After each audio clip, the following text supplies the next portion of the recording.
대보각 선사어록 63번째 시간입니다. 이 동지 병불설법. 병불이라고 하는 거는 제가 얘기를 해드렸는데, 그래도 또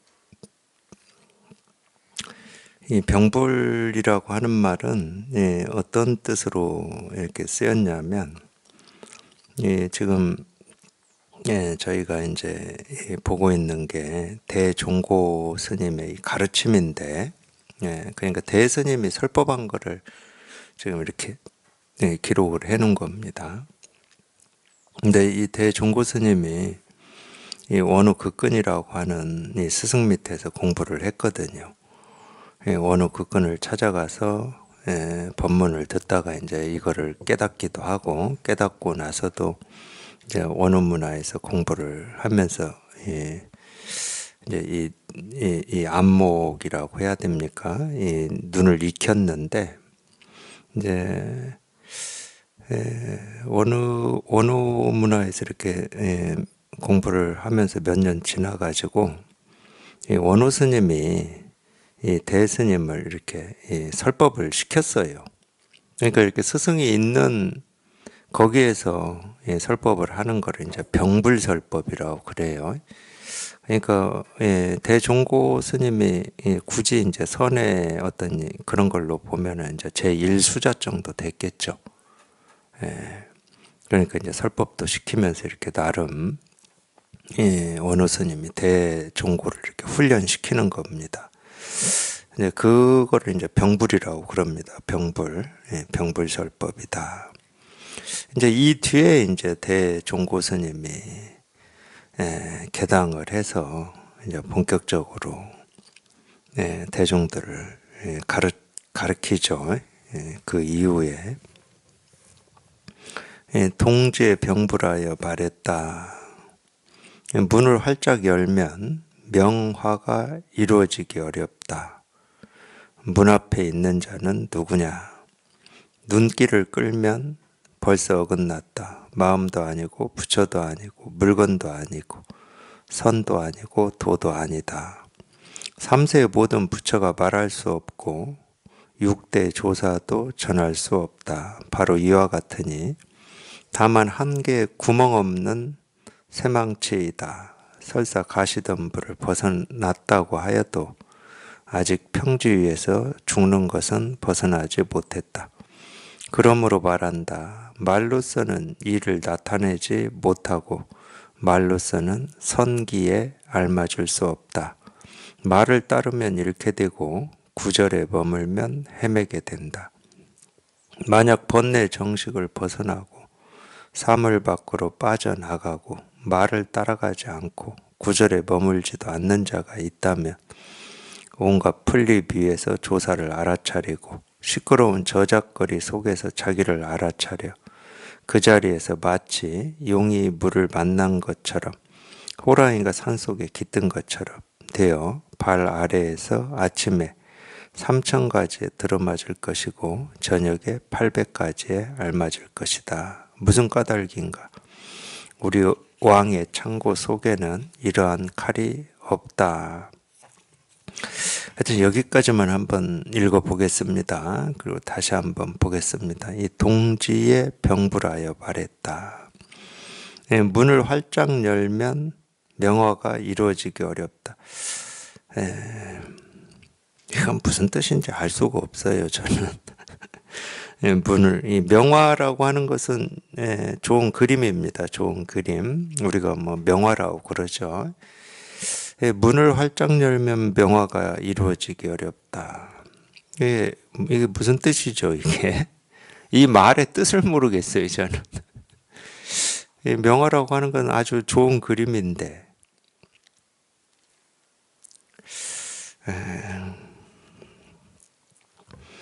좋은 그림을 뭐 문을 열고 닫고 하고 무슨 상관이 있나?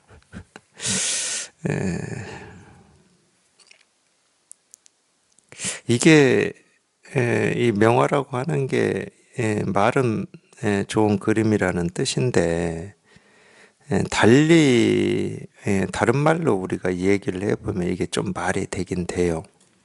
이제 어떤 측면으로 얘기할 수 있냐면은 이 명화라고 하는 게 이제 우리 깨달음이다 그러면은 이게 좀 말이 되는 면이 있습니다. 왜 이게 말이 되냐면 그런지 아닌지는 몰라요. 이거를 뭐 우리가 어찌 알겠습니까? 이 당시에 뭐 이런 어떤 이런 일이 있었는지 없었는지를 모르니까 어떤 상황인지를 모르니까 그건 이제 모르겠고 이 명화라고 하는 게 이제 우리 본래 면목이고 깨달음이고 도고 이 세계의 실상이다 그러면은 사실은 이 세계의 실상은 항상 문이 활짝 열려 있죠. 우리가 보고 듣고 느끼고 경험하는 이 온갖 천차만별한 모습, 소리, 색깔 하나하나가 진현문이 아니고 실상문이 아닌 게 없으니까 다 이 깨달음으로 들어가는 문이죠. 다 이 깨달음을 드러내고 가르쳐 주고 있습니다. 근데 이렇게 딱 활짝 다 열려 있어 버리면 우리가 분별하는 입장에서는 그냥 일상이 돼 버려요. 그냥 내가 보는 모습, 어제도 봤던 모습, 철지나면 일어나는 일, 뭐 구름이 많이 끼면 비가 내리고, 뭐 날이 추워지면 눈보라가 치고, 그냥 이런 일이 돼 버려요. 전부 분별하는 일이 돼 버립니다. 문이 너무 활짝 열려 있으니까. 그냥 이 보이는 모습, 들리는 소리를 따라서 전부 그냥 이건 이렇고 저건 저렇고 이렇게 전부 그냥 이 생각으로만 해버립니다. 그래서 실제로 보면은 이 깨달음이다 도다 이 실상이라고 하는 게 없어서 못 깨닫는 게 아니고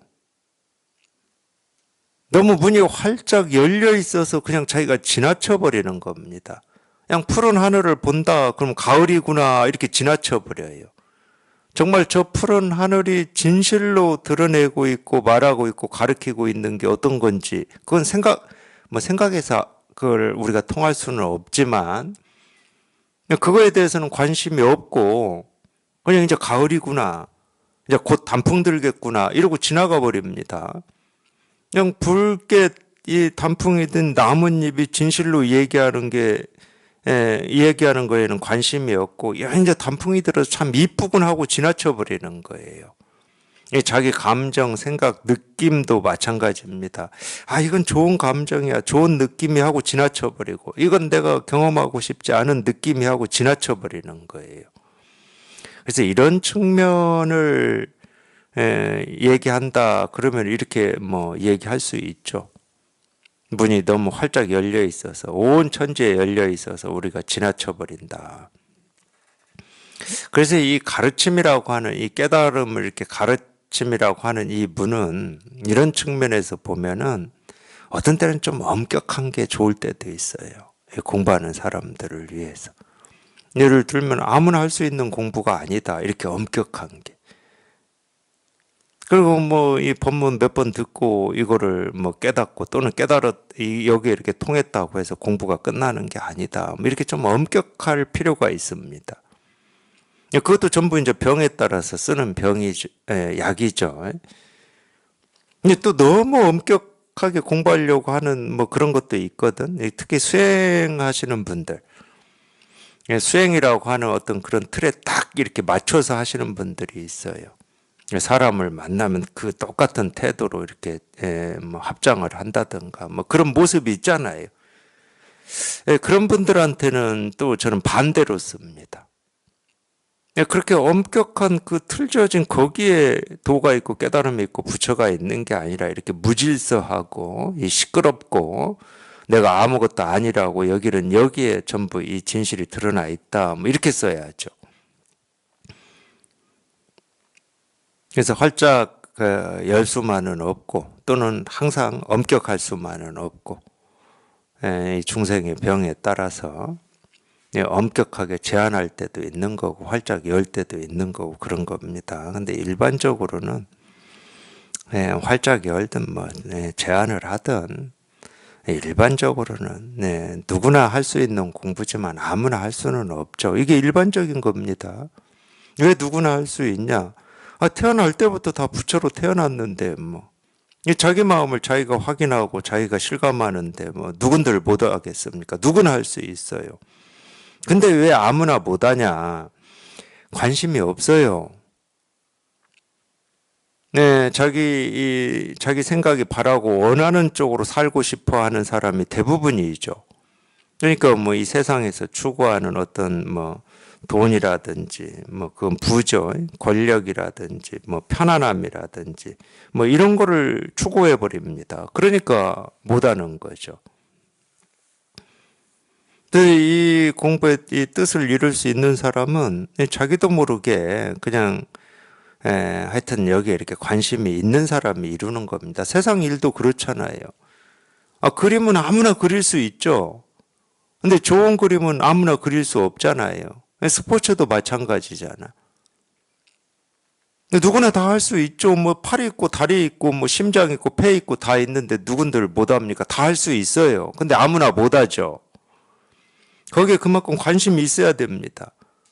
그래야 다른 사람보다 더 그 일에 뭐 노력도 더 많이 하고 시간도 많이 쓰고 그리고 다른 뭐 그 어떤 그 일을 안 하고 있을 때도 다른 일을 하고 있을 때도 관심이 있는 사람은 다른 일을 할 때도 그 일을 하다가 문득 이거를 내가 하고자 하는 여기에 이렇게 적용하면 되겠네 하고 다시 이쪽으로 가버려요. 그건 세간도 마찬가지입니다. 마음 공부도 마찬가지거든. 이 공부를 해서 이걸 깨달아 보면은 우리가 세간에서 이렇게 보고 듣고 느끼고 사람 만나서 얘기하고 하는 그런 일들이 있잖아요. 그 하나하나가 전부 그냥 공부의 소재야. 이렇게 여기에 깨달아서 여기에 익숙해져 보면. 전부 공부의 소재예요. TV를 봐도 뭐 그렇죠. 전부 공부의 소재가 됩니다. 아마 이 세간도 마찬가지예요. 어느 한 분야의 전문가다. 그럴 겁니다. 예를 들어서 뭐 이런 말이 맞는지는 모르겠지만 저는 세간의 전문가가 한 번도 되어본 적이 없어서 예를 들면 몸을 치료하는 의사다. 그러면 우리가 일상생활을 하면서 다른 사람의 어떤 이 말이나 행동이나 모습을 보면 어떤 병이 있을까 이런 당연히 그렇게 안 될까요? 저는 될 것 같아요. 마음 공부도 똑같은 거거든. 그러니까 그냥 일상이 우리가 관심이 어디에 있느냐에 따라서 일상이 다른 겁니다. 관심에 따라서 다른 거예요. 춤에 관심이 있는 사람은 일상생활에서도 이렇게 그런 사람의 어떤 이 몸의 동작이라든지 이런 게 보이겠지. 그림에 관심 있는 사람도 마찬가지고.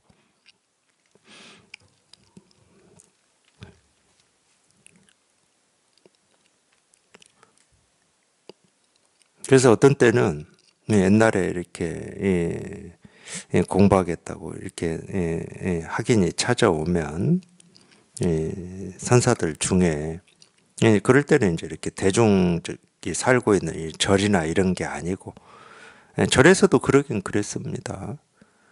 우리 육조 해능 스님 아직 출가하기 전에 오조 홍인을 찾아갔을 때 뭐 머리 깎아 줬습니까? 승복도 안 입혔어요. 저희 뒷뜰에 이 방아찌라고 그랬습니다. 그때는 이제 연자방아라고 있잖아요. 이 방아는 어떤 힘이 있어야 되니까 뭐 물로 뭐 그걸 물레방아 이 물의 힘을 빌어서 이렇게 떴다 이렇게 찧었다 할 수 있게 하듯이 그 사람이 발로 밟아서 그거를 이렇게 방아찌게 하는 옛날에는 그랬으니까 그것만 시켰어요. 근데 이제 또 다른 선사들도 이제 주로 이제 암자에 이렇게 살고 있을 때 공부하겠다는 사람이 찾아오면 이 공부에 대해서는 한마디 뭐 얘기해 주지도 않고 일만 시켰습니다. 밥하고 빨래하고 나무하고 청소하고 근기가 되는 거를 봐서 가르쳐야 될 거 아니에요. 근기도 안 되는 사람을 가르쳐 봐야 뭐 아무 소용도 없으니까 정말로 이 공부하겠다고 하는 이런 뜻과 원이 깊은지 아닌지 사실 좀 그런 면이 있어요. 이렇게 대중법회를 할 때야 뭐 이 뜻이 뭐 얼마나 깊은지 얕은지 뭐 그런 거 굳이 뭐 다 상관할 필요가 없죠. 할 사람은 할 거고 안 할 사람은 뭐 몇 번 들어보고 또는 한 번 들어보고 안 할 거고 그럴 거니까 그런 거 신경 쓸 게 없습니다. 근데 이제 이 자기가 살고 있는 암자로 찾아와서 공부를 해야 되겠다. 이건 같이 사는 문제거든. 그러면은 정말로 공부에 대한 이 뜻과 원이 깊은지 얕은지를 봐야죠. 네, 그러니까 일만 시켰어요. 예, 한 3년 일만 시키니까 어느 스님이 그랬다고 그러죠. 예, 하루는 보따리를 싸더라는 거예요. 그래서 왜 보따리를 싸냐 그랬더니 제가 일하려고 여기 왔습니까? 이제 화가 난 거지.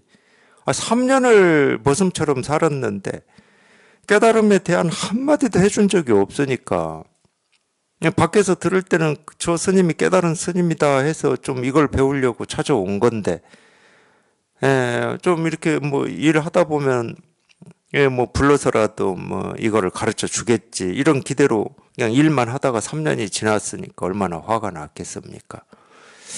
저라도 화났을 것 같은데. 그래서 왜 짐을 싸느냐? 그러니까 제가 뭐 일하려고 여기 왔습니까? 그래요. 그러면 뭐 하려고 여기 왔는데? 그러니까 불법을 배우려고 왔습니다. 뭐 그런 식으로 얘기를 했다고 그래요. 그래서 그 스승이 그 말을 뭐 했죠. 아니 불법이라면 여기도 있는데 어디로 가려고 그러느냐 뭐 이렇게 얘기를 했다고 그래요. 근데 언제 뭐 불법을 가르쳐 준 적이 있습니까? 하니까 이 스승이 또 그랬어요. 야, 네가 밥을 차려오면 내가 먹었고 네가 인사하면 나도 따라서 너한테 인사를 했고 네가 말을 시키면 뭐 말을 했는데 무슨 소리냐. 그러니까 오히려 그 가르치는 스승이 역성을 냈어요. 내가 3년 동안 다 가르쳐 주고 있었는데 무슨 소리냐 하고 역성을 냈죠. 네, 그런 얘기도 있듯이 여기 이렇게 통한 경험이 있는 분들은 뭐 이런 얘기가 무슨 얘기인지 다 알아들을 겁니다. 법에 대한 이야기를 해야 법이 있고 인사하면 인사 받고 밥상 차려오면 밥 먹고 뭐 여기에는 부처 도가 없는 게 아니거든. 깨달아 보면 그게 가르침이에요. 깨달아 보면 밥 차려와서 밥 먹고 그게 가르침이라니까. 근데 억지 부리면 안 됩니다. 또 이걸 이렇게 이해하고 네가 밥 차려오면 밥 먹는 게 가르침인데 네가 못 알아듣고 무슨 소리냐 하고 이렇게 생각으로 하시면 안 돼요. 그건 억지입니다. 그러니까 이해하고 아는 문제가 아니고 자기 스스로 정말로 이렇게 분별을 벗어나 여기에 이렇게 통해서 이게 체화가 되고 익숙해졌느냐 이 문제거든요. 그러면 도가 따로 없고 도 아닌 게 따로 없어요. 밥 먹고 잠자고 뭐 나무하고 청소하고 그냥 도 아닌 게 따로 없어. 그렇듯이 자기가 정말로 그 스님은 거기서 뜻을 이뤘다고 그래요. 짐 싸가지고 가려고 했던 그 스님은 3년을 그럴 정도면 뜻이 깊은 거잖아요. 그 뜻이 있는데 못 이룰 수는 없죠. 근데 단지 그 스님이 가지고 있는 이 분별 중에 하나는 뭐였냐면 이 깨달음에 대한 이 가르침이라고 하는 게 따로 있다는 이 생각을 가지고 있었던 거예요. 그러니까 이 스승이라고 하는 이 선사가 날마다 보여주고 들려주고 가르쳐준 이 진실을 듣지를 못했던 거지. 따로 있다고 생각하고 있는데 어떻게 듣겠습니까? 따로 있다고 생각하는 것은 자기가 이해가 되고 자기 생각에 맞는 것이 가르침이다 이 말이거든. 그리고 밥 먹고 인사하고 하는 것은 그냥 일상이다 이 말이야 이 말. 그러니까 안 되는 거지. 예를 들어서 도가 뭡니까 이겁니다. 그러면은 얼마나 사람들이 믿을 수 있겠습니까? 뭐 손가락 하나 드는 게 무슨 도야? 책상 한번 두드리는 게 무슨 도야? 이럴 거 아닙니까? 이건 그냥 책상을 두드리는 소리고 손가락 하나 이렇게 치켜 올리는 거고 전부 그러고 지나가 버리지.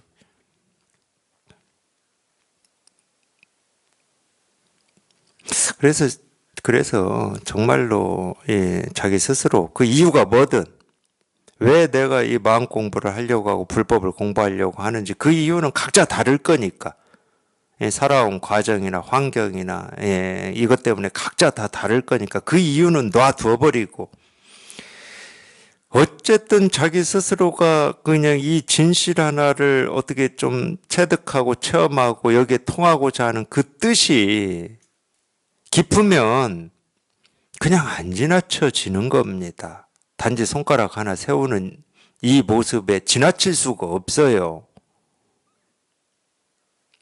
예를 들면 이제 제 경험을 얘기하면 저도 그런 입장이었죠. 당연히.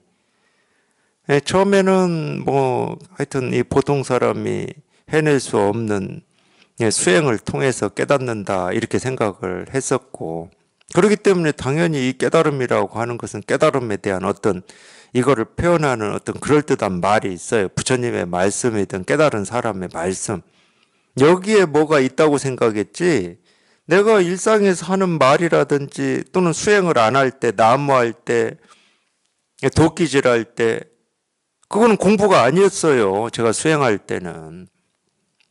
왜 그런 생각을 하는지는 모르겠지만 어쨌든 그런 착각 속에 있었습니다. 저도. 그래서 하루에 몇 시간을 앉아 있느냐가 공부였다니까.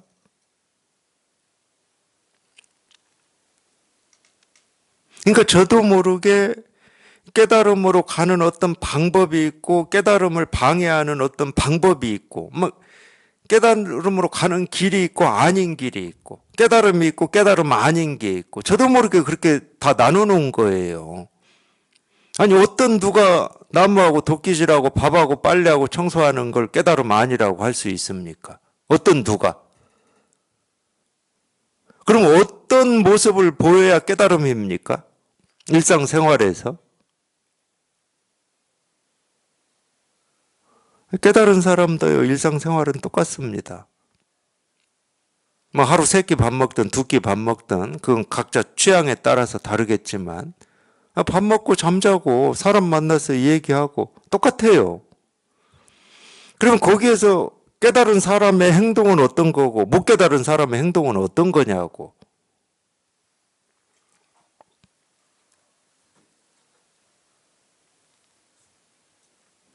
그러니까 그 스님도 그 착각을 하고 있었던 거예요. 깨달음에 대한 어떤 그럴듯한 어떤 말, 가르침. 그거는 교육이고 그냥 나무하고 빨래하고 청소하고 밥 차려주고 하는 것은 그냥 이 깨달은 공부를 하기 위해서 내가 어쩔 수 없이 해야 되는 그냥 일과고 이렇게 자기 스스로가 나눠놔 버렸다니까. 그러니까 못 깨닫지. 자기가 나눠놨는데 어떻게 깨닫습니까? 이 깨달음이라고 하는 건 나눔이 없고 분별이 없는 건데 부처와 중생이 나뉘어져 있지 않고 깨달음과 깨닫지 못함이 나뉘어져 있지 않은 게 깨달음인데 내가 처음부터 나눠놨는데 어떻게 깨닫냐고. 내가 처음부터 나눠놔 버렸는데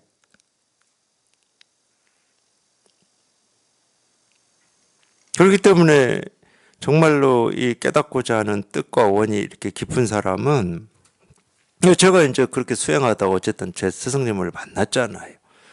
만나서 이제 이 가르침을 배우러 갔는데 그냥 이겁니다 이렇게 가르치시더라고. 도가 뭐냐 이겁니다. 근데 저는 거기서 뭘 느꼈냐면 제가 이제 어쨌든 이 산에 깨닫기 위해서 들어가기 전에 이 세간을 살았었고 산도 세간이니까 어쨌든 그때는 이 세속을 살았어요. 근데 이제 산속에 들어가서는 깨닫기 위해서 수행한다고 살았어요. 그러니까 이렇게도 살고 이렇게도 살고 지금까지 살아왔는데 너무 자신 있었지. 이게 손가락이지 뭡니까? 이게 책상 두드리는 소리지 뭐 다른 거 있습니까? 너무 자신이 있었어요. 너무 안다고 생각했지. 책상을 두드리는 소리, 손가락 세우는 모습. 근데 제 스승님이 이겁니다 이러는데 그렇게 깨달으려고 산속에 들어가서 수행도 하고 또는 그 전에 세간도 살면서 이건 이거고 저건 저거고 옳은 거고 그런 거고 온갖 세상에 대한 이야기들 다 하고 살았거든. 안다고 하고 살았어요. 모르는 것도 있었지만. 근데 이거를 하나 모르더라고. 손가락 하나 드는 이거를 모르고 살았는데 안다고 착각하고 살았더라고. 이 책상 두드리는 소리가 뭔지를 모르면서 살았으면서도 그냥 안다고 생각하고 살았더라고. 저는 그걸 느꼈어요. 내가 모르는 걸 안다고 하고 살았구나. 진짜 안다 그러면 이겁니다 그러면 알아야 될 거 아니야. 그냥 이겁니다 그러면 알아야 될 거 아니에요. 근데 모르거든? 이겁니다 하는데 모르겠어 나는. 뭐를 얘기하시지? 모르겠더라고. 그렇게 무너졌어요. 근데 여전히 내가 내 생각을 믿고 안다고 믿고 아는 걸 주장했다. 그러면 이겁니다. 그러면 들을 가치가 없지. 저 손가락 모를 사람이 어디 있어. 3살 먹은 어린아이도 다 아는 거고 이 소리 다 아는 거지. 들을 가치가 없어요. 그러면 안 갔겠죠 제가. 내 생각을 믿고 내가 지금까지 배우고 익혀온 거를 사실이라고 여기는 마음이 컸으면 안 갔겠죠. 그래서 우리가 깨닫고자 하는 뜻과 원이 깊으냐 아니냐를 보는 거예요. 그 원이 깊으면요 그냥 물러설 수가 없어요. 이겁니다 하는데 어떻게 물러서? 결판을 내야 될 거 아니에요. 내가 아는 손가락이 아니고 뭔가가 있구나. 그럼 뭔가 그거를 내가 결판을 내야 될 거 아니야. 그게 깨달음이든 부처든 뭐라고 하든 내 스스로 결판을 내야 돼. 내가 저게 어떤 건지를 스스로 경험을 해가지고 결판을 내야 되는 겁니다.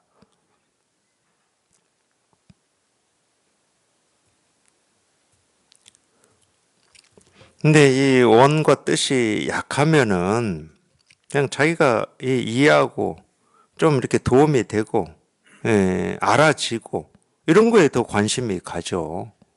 당연히 그러지 않겠습니까? 이건 가치가 없으니까. 이거 모르는 사람이 어디 있다고 뭐 손가락을 세우고 책상을 두드려. 가치가 없어 그거는. 뭐 그럴듯한 말도 아니고.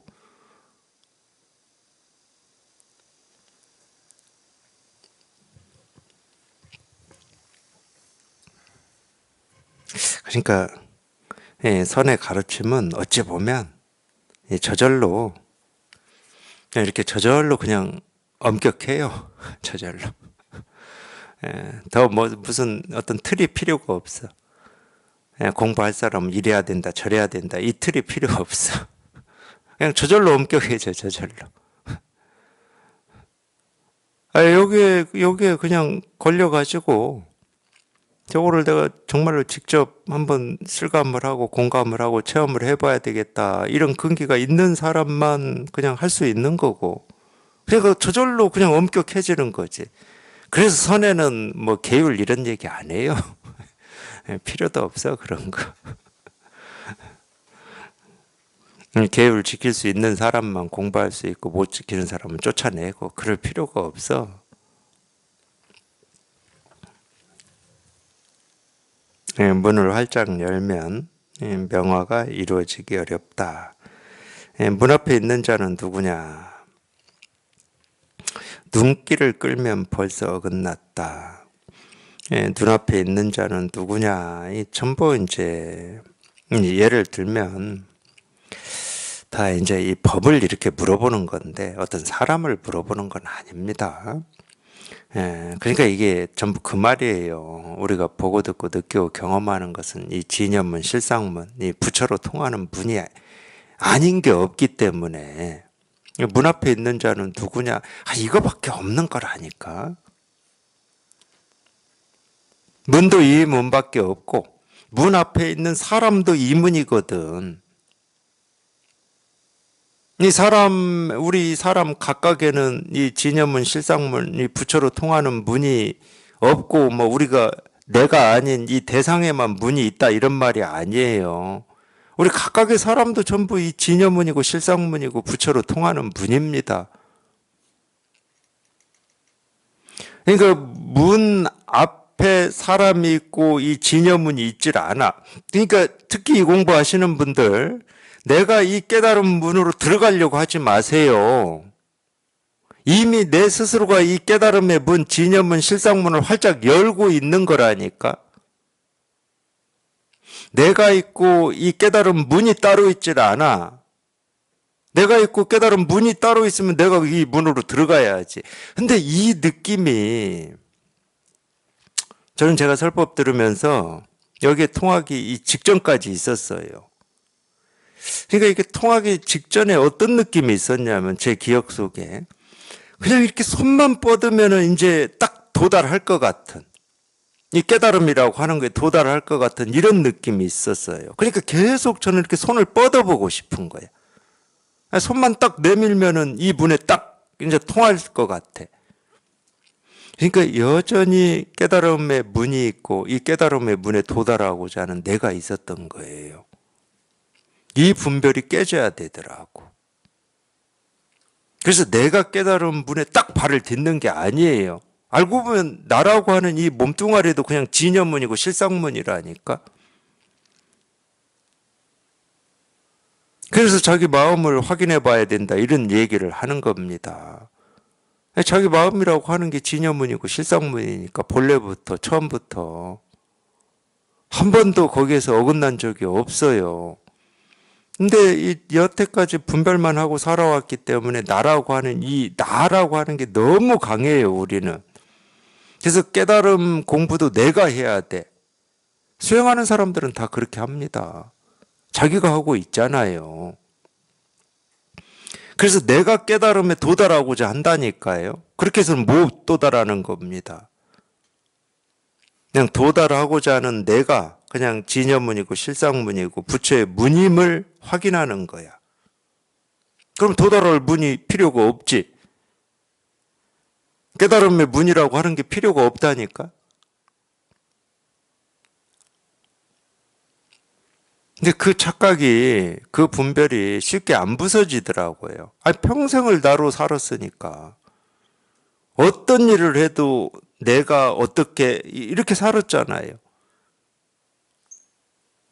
근데 그게 잘 안 부서지더라고요. 그러니까 그때가 결국 제가 이렇게 돌이켜보면 제 공부할 때 제일 답답할 때였던 것 같아요. 그냥 손만 뻗으면 닿을 것 같은데 안 닿고 했던 그때가. 그래서 문 앞에 있는 자는 누구냐? 눈길을 끌면 벌써 어긋났다. 이 눈길을 끈다, 또는 뭐 예를 들어서 눈을 돌린다, 이거는 전부 이렇게 생각한다는 말입니다. 생각한다는 말이에요. 그러니까 한 생각만 일으키면, 털끝만큼이라도 생각이 일어나면 벌써 어긋났다. 그냥 이렇게 늘 이렇게 생각할 필요 없이, 아무 생각할 필요 없습니다. 생각할 필요 없이 늘 이렇게 분명하게 드러나 있는데 생각할 필요가 없어요. 생각하면 여기에서 벗어나 버려요. 참 희한해. 희한해요. 그냥 생각하면 벗어나 버려요. 근데 이제 어떤 경우에는 특히 이제 뭐 수행이나 이런 걸 통해서 공부하신 분들은, 또는 어떤 신기한, 자기도 모르는 신기한 체험을 해서 뭐 또는 뭐 이 내 본래 마음짜리다, 이 마음이다, 이게 본성이다, 이런 거를 자기도 모르고 이렇게 쥐고 있는 분들은 당연히 생각하면 그게 있죠. 근데 생각하지 않으면 없다고 그래요. 당연히 그러지. 자기가 쥐고 있는 거니까. 우리 기억이라고 하는 건 내가 생각하면 있지만 생각하지 않으면 없잖아, 기억이. 느낌도 그러고. 내가 좋았던 느낌이라고 하는 것은 내가 생각해야 있는 거고, 생각하지 않으면 없어요. 그러니까 그렇게 공부하신 분들은 생각하면 있고 생각하지 않으면 없다고 그러거든. 반대입니다.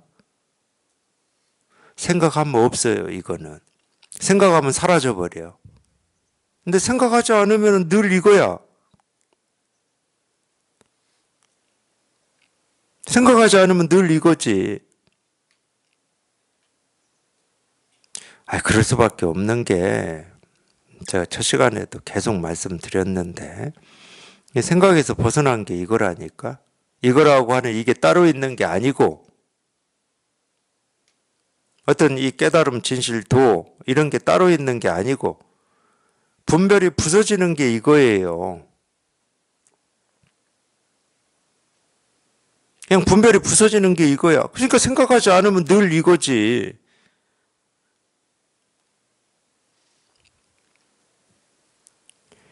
마음도 아니고 부처도 아니고 물건도 아니고 선도 아니고 도도 아니다.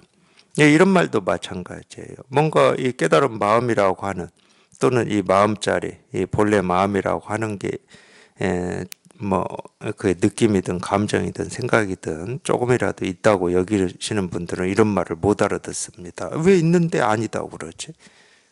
마음도 아니다고 그러고 왜 부처도 아니다고 그러고 분명히 이게 부처인데 부처가 아니라고 그러지? 이게 이 도고 이 근본 자리인 것 같은데 왜 도가 아니다고 그러고 선도 아니다고 그러지? 그러니까 한 물건도 없이 이 티끌 하나도 없이 깨끗하게 우리 이 분별망상이 한번 사라져 봐야 우리가 이런 말들이 소화가 되고 공감이 돼요. 이건 뭐 선이라고 이름 붙일 필요가 없지. 선이다 하는 생각이 사라지는 게 이거니까. 도다 하는 생각이 사라지는 게 이거고 부처다 하는 생각이 사라지는 게 이거거든.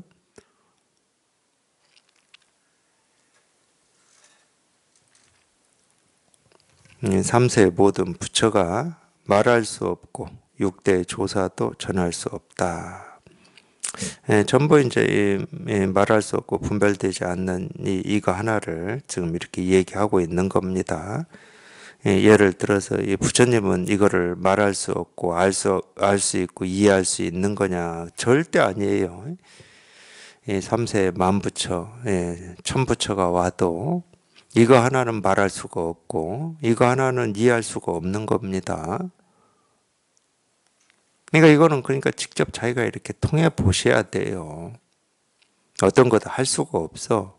알 수 있는 게 아닌데 어떻게 말하고 이해하겠습니까? 그냥 통해 봐야 돼, 그냥. 자기도 모르게 여기 한번 이렇게 통해 봐야 돼요. 근데 여기에 통하는 거는 통해 봐야 된다 이러니까 이제 뭐 당연히 그럼 어떻게 통합니까? 이게 관심사겠죠. 통하는 방법은 다른 게 아니고 그냥 이 법문에 귀 기울이시고 그냥 꾸준히 그냥 법문을 들으시면 돼요. 왜 그러냐? 그럼 법문을 듣는 것도 하는 거 아닙니까? 하는 건지 안 하는 건지 저는 그런 거 따지고 싶지가 않아요.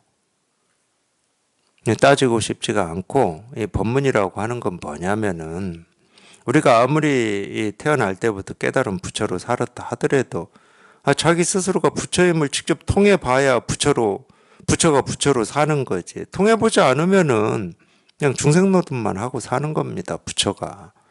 그러니까 부처로 태어났다는 하나도 안 중요해. 그러기 때문에. 예를 들어서 왕자로 태어났다고 쳐요. 근데 어릴 때 집을 잃어가지고 저작거리에서 깡통 들고 거지로 살고 있다. 왕자로 태어나긴 태어났어. 근데 거지로 살고 있는 것은 왕자인데 자기는 지금 왕자임을 실감을 못 해본 거예요. 옆에서 뭐 남들이 너 원래 왕자야 해봐야 믿어지겠습니까? 실감을 한다는 것은 자기가 직접 이제 궁에 들어가서 이 왕자로서 옷을 입고 정말 왕자라고 하는 게 이렇게 실감이 돼야 돼요. 신하들도 있고. 근데 그게 아니고 너 원래 왕자야. 그럼 뭐 할 겁니까? 이제 그래서 사실 할 거 없는 공부인 건 맞아요.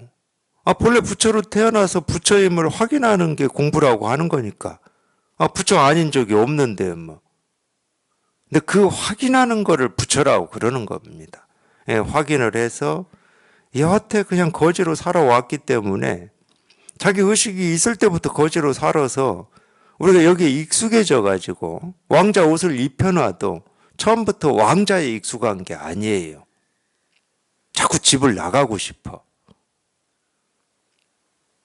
비록 거지로 살아왔지만 집 나가서 그렇게 돌아다니고 싶고 막 이런 이 버릇이 남아 있어요. 우리한테는 그러잖아요. 이 버릇이라고 하는 게 있잖아.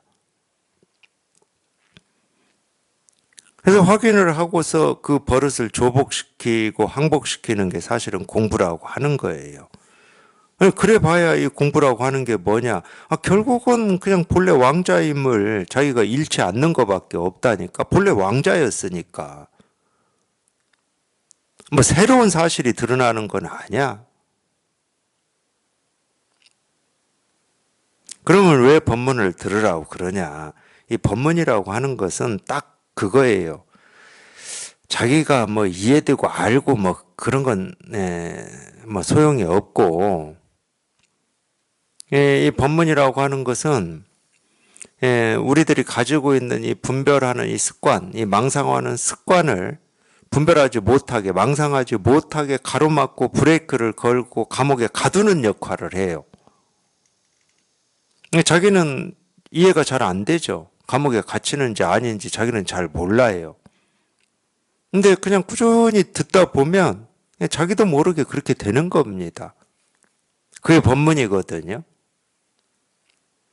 그래야 우리 분별 망상 착각이라고 하는 게 더 이상 힘을 못 쓰고 한번 이게 이렇게 뚝 부러지는 그런 때가 오는 거지. 그래서 들으라고 그러는 겁니다. 그게 공부냐 아니냐 그렇게 따지면 저는 할 말이 없어요. 유의냐 무의냐 그렇게 따지면 할 말이 없어. 그냥 관심을 가지고 그냥 듣기만 해라. 근데 깨달은 부처가 착각해가지고 중생 노릇하고 사는데 자기가 부처임을 확인해 보려면 그 정도는 해야 되는 거 아닙니까? 유의냐 무의냐를 떠나서.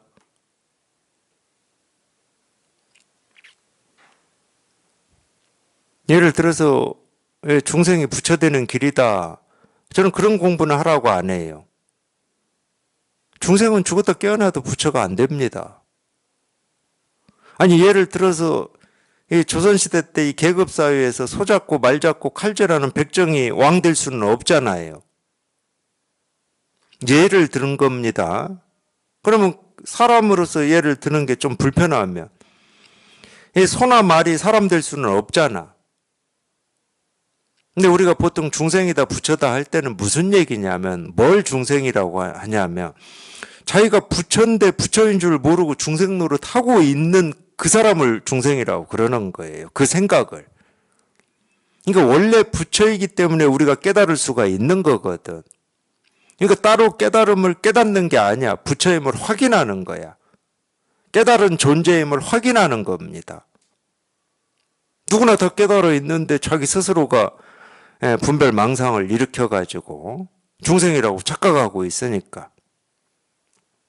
근데 아무리 자기가 중생이라고 착각한다고 해도 부처임에는 변함이 없는 겁니다. 그건 자기 착각일 뿐이지. 그러니까 부처가 중생 노릇하고 있는 거예요, 결국은. 꼭 연극이나 이런 거하고 똑같죠. 예를 들면은 저희 때는 이 바보 어떤 연기로 제일 유명한 분이 배삼룡이라는 분이었습니다. 비실이 배삼룡. 그러다가 이제 제 기억으로는 심영래 뭐 이런 분들이 있었고, 그 다음에는 맹구 있었던 것 같아요. 제가 거기까지는 기억이 나요. 그 사람이 연극이나 코미디에서나 그런 이 바보지 그 역할이죠. 그 사람 일상생활에서도 바보입니까? 진짜 바보는 그 역할을 못 해낼 겁니다. 배삼룡이나 심영래처럼 못 할 거예요. 바보가 아니기 때문에 바보 역할도 하는 거고 왕 역할도 하는 거고 그럴 거잖아요. 그거하고 똑같은 거예요. 언제부턴가 바보 역할을 시켰더니 잘해.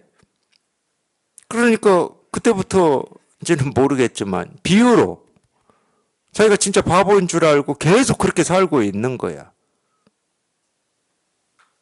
중생 노릇이라고 하는 건 딱 그겁니다.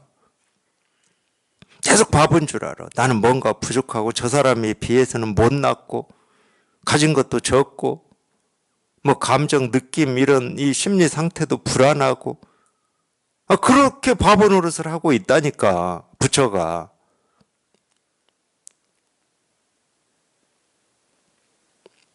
아니 연극이나 코미디에서도 바보 노릇 역할은 딱 그거죠. 다른 사람에 비해서 뭔가 부족한 거를 자꾸 하고 있잖아.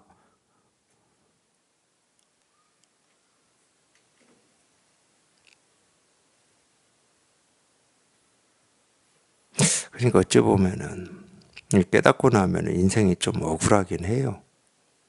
왜 이렇게 살았나 싶기도 하고.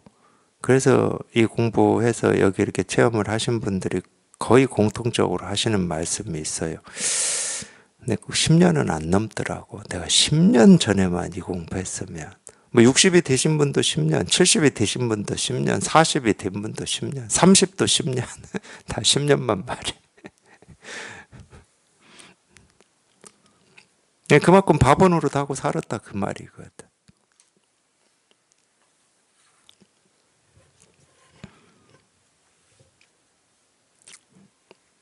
멀쩡한 사람이 바보 노릇하고 있는 뭐 그런 거하고 좀 비슷합니다.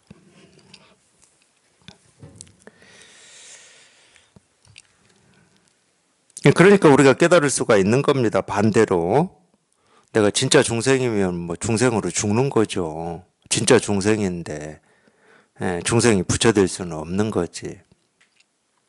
그래서 이 불교에서 하는 얘기가 있어요. 우리가 뭐 하늘세계라고 하는 건 고통도 없고 삶도 없고 죽음도 없고 배고픔도 없고 추위도 없는 곳이잖아요. 불교의 육도 윤회할 때 이 하늘세계입니다. 천인. 우리가 상식적으로 생각해 보면 이 인간 세계에 태어나면 배고픔도 있고 갈등도 있고 싸움도 있고 전쟁도 있고 미움도 있고 화도 있고 참 인간 세계에 태어나고 싶지 않은데 불교에서는 하는 말이 하나가 있어요. 이 사람으로 태어나는 게 가장 축복받았다는 거예요. 왜 그러냐? 이유가 딱 그거더라고. 공부해서 깨달을 수가 있다는 거야. 하늘세계 사람은 못 깨달아요. 부족한 게 있어야 깨닫는 공부를 한다고 마음을 먹지. 그건 부족한 게 없어. 깨닫고자 하는 마음을 안 내요. 발심이 없어요, 거기는. 그러니까 하늘세계는 끝까지 중생입니다. 오로지 사람만이 공부해서 깨달을 수가 있거든. 그래서 사람으로 태어난 게 가장 복을 많이 받은 거다. 뭐 이런 얘기를 불교에서 합니다. 이게 헛된 말이 아니에요. 그러니까 지금까지 우리가 중생 노릇을 지독하게 했다. 그게 다 깨닫는 이 발심, 뜻, 원을 더 굳건하게 하는 쪽으로만 되면 되는 겁니다. 그래서 발심을 해서 그냥 공부해서 깨달으면 되는 거야.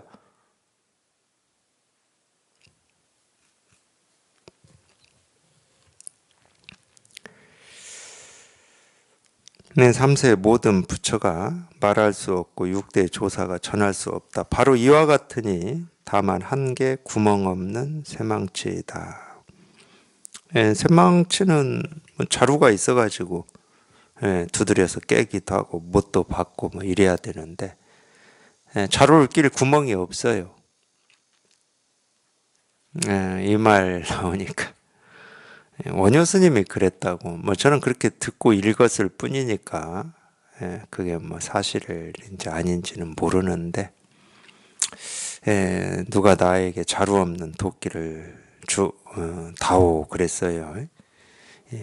하늘밭을 나무를 꺾어 세우겠다. 뭐 이런 말을 했다고 그래요, 원효 스님이.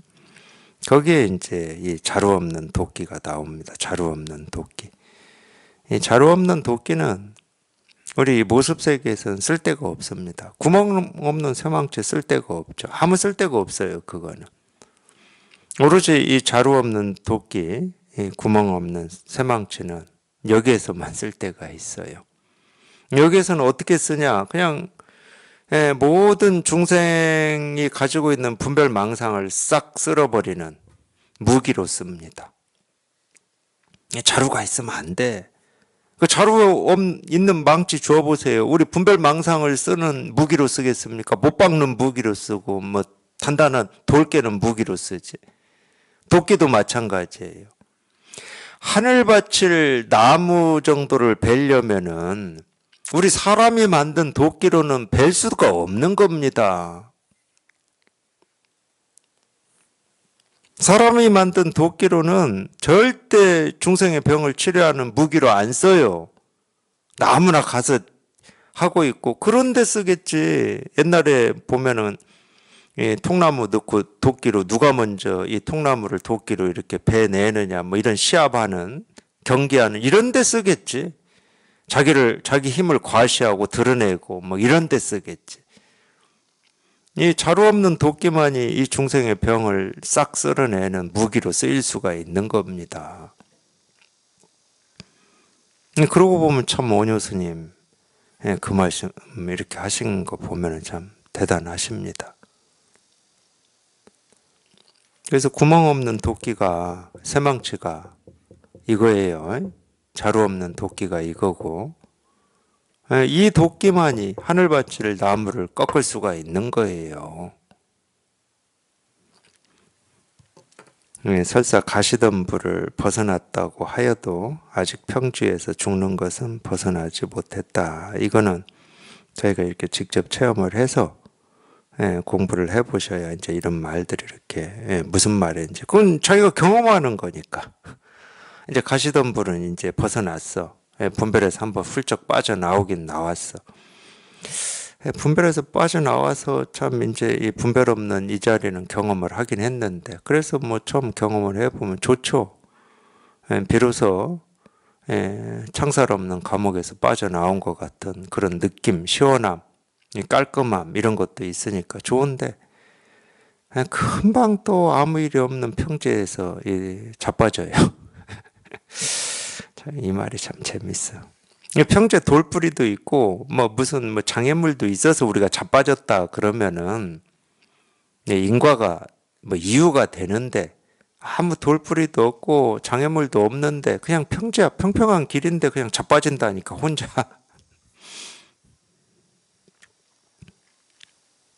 자빠질 때는 자기 나름에는 이유가 있어요.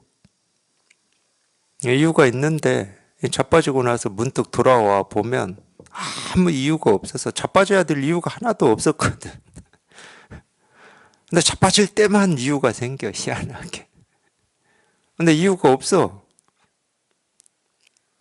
체험하고 겪는 일 중에 하나입니다.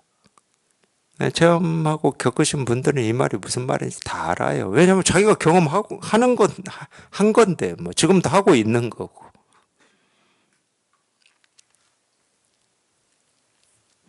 그래서 이런 표현들이 참 적절합니다. 무슨 이렇게 오르막길 내리막길에서 넘어진다 이렇게 표현 안 하잖아요. 그런 데서 넘어지는 거는 우리가 그럴듯한 거라니까. 근데 아무 장애물도 없는데 스스로 장애물이 있다고 여기고 자빠져 버리는 거예요. 근데 다시 자기가 체험한 여기로 돌아와 보면 원래 장애물이 없었어요. 넘어져야 될 이유가 하나도 없었어. 넘어져야 될 이유가 없었는데 넘어졌으니까 좀 부끄럽기도 하고 다시 후를 털고 일어나서 보면 부끄러워요. 좀. 또 내가 생각에 속았구나. 나도 모르게 분별에 속아서 또 헤맸구나. 이렇게 좀 부끄러움이 좀 있습니다.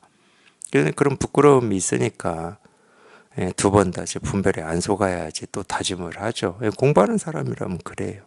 다짐을 하는데 그 다짐하고 안 넘어지는 거하고는 다른 문제입니다. 다짐을 했는데 또 넘어지니까 또 더 부끄러워. 그러다 보면 나중에 다짐도 안 해. 부끄러움은 온전히 자기 몫이에요. 근데 그 부끄러움이 공부에 도움이 되죠. 왜? 그런 부끄러운 일을 자기도 모르게 두 번 다시 겪고 싶지 않으니까. 더 깊이 이렇게 공부하고자 하는 뜻이 생겨나죠. 그래서 뭐 분별할 때도 체험이 뭐 아직 없다 하더라도 분별하는 모든 거는 평지에서 분별하는 겁니다. 평지에서 넘어져 놓고 괜히 넘어진 이유가 있는 것처럼 남 탓하고 환경 탓하고 조건 탓하고 그러는 거예요. 분별에는 이유가 없습니다. 분별에는 원인이 없어요. 그럼 분별에는 뭐만 있냐? 분별에서 벗어남하고 분별 속에 있음, 이 둘밖에 없는 거예요. 다른 생각을 하실 필요가 없어. 분별망상 착각에는 딱 그 분별망상 착각에서 벗어남과 그 속에 있음과 이 둘밖에 없는 거예요. 왜 분별하지? 그런 거 없어요. 왜 분별하지 하는 것은 지금 분별도 해결을 못했는데 또 왜 분별하지 하고 또 분별하는 겁니다. 분별만 쌓아가는 거예요. 이 벗어남과 그 속에 있음 둘밖에 없다니까. 이 말을 좀 그럴듯하게 하면 깨달음과 어리석음 둘밖에 없는 거예요. 이 세상은 딱 둘밖에 없어요. 깨달음과 어리석음. 내가 지금 어리석음 속에 있느냐, 어리석음을 벗어나 이 깨달음 속에 있느냐, 이 둘밖에 없는 거라니까. 그러니까 다른 생각은 하실 필요가 없어. 그냥 오로지 그냥 여기 한번 이렇게 통해서 중생의 병에서 한번 벗어나 봐야 되겠다. 이런 뜻과 원만 가지고 가르쳐 드리는 가르침에 귀만 기울이시면 됩니다. 다른 생각은 아무 필요가 없어요. 뭘 해야지 이런 쓸데없는 생각하지 마세요. 할 게 없다 이 생각도 하지 마세요. 그냥 이 가르침에 귀만 기울이세요. 그냥 이겁니다. 이겁니다 하는 이런 가르침에 당연히 이게 안 다가오면 좀 답답하고 저게 뭐지 뭐 이런 생각이 있겠지. 그래도 아니 그 정도도 안 하고 평생 분별 망상만 하고 살아왔고 그 이 분별의 이 습관이 그냥 피 속에 살 속에 그냥 뿌리채 그냥 딱 붙어 있는 그거를 우리가 어떻게 벗어날 수가 있겠습니까? 그 정도는 하셔야지. 그 정도는. 근데 그 정도라고 하는 것도 어떤 정도가 아니라 정말로 내가 한번 무슨 일이 있어도 이 진실에 통해 봐야 되겠다고 하는 자기 뜻이고 원입니다. 그거밖에 없어요. 자기는 정말로 한번 해결해 보겠다는 뜻과 원만 굳건히 하시면 돼. 그게 자기 마음밭에 씨를 뿌린다는 말이에요. 그거는 하셔야 될 거 아니에요. 씨는 뿌리고 나서 싹이 나오냐 안 나오냐 열매가 맺히냐 안 맺히냐 그러셔야지. 씨도 안 뿌리고 나서 열매만 바라고 있는 것은 그건 도둑놈 심보지. 그런 거 아닙니까? 씨는 뿌리셔야지. 그래도 씨만 뿌리세요. 비 내리고 햇빛 비추고 하는 것은 가르치는 사람이 할 거니까 그건 자기가 할 수 있는 일이 아니에요.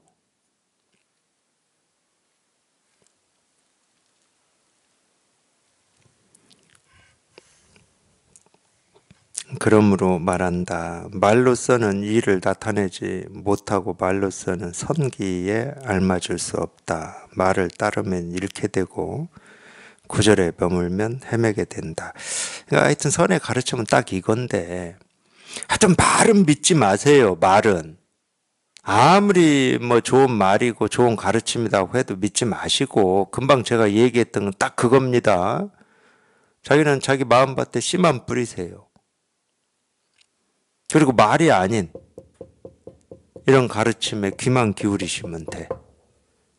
그러면 이건 말은 아니지만 그 씨앗이 땅을 뚫고 나오게 하는 물이 될 거고 햇빛이 될 겁니다. 이 가르침이. 자기는 마음밭에 씨만 뿌리십시오. 포기하지 마시고 씨만 뿌리세요. 그러면은 당연히 싹이 나옵니다. 저절로 나오게 돼 있어요.